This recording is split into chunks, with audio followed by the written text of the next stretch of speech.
बैठा कि तो से तो पसंद के साथ जी को संगे बना दीजिए जी पहले सोहर उसके बाद पहले सोहर के बाद आइए होगा आपका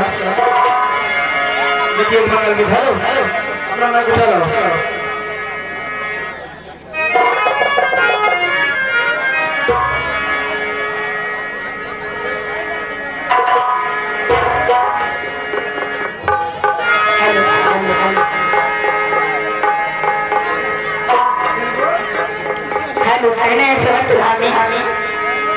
अरे हमारे दुआरा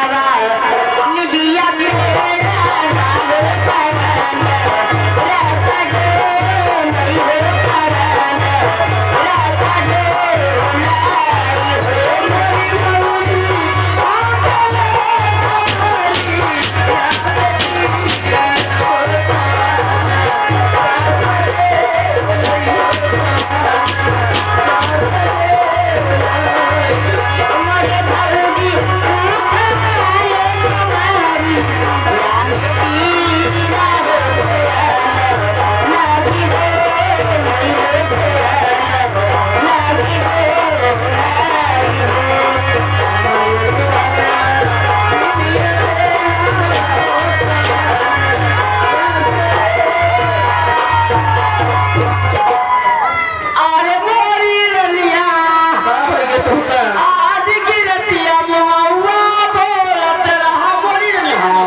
नहीं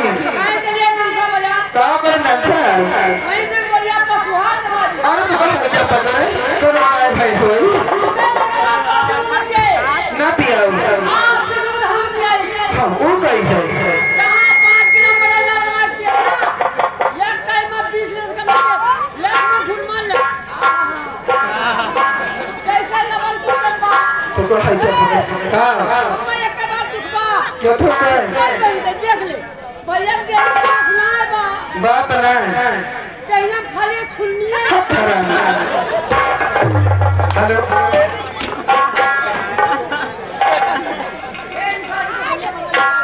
हाँ लीजिए भैया उनका गीत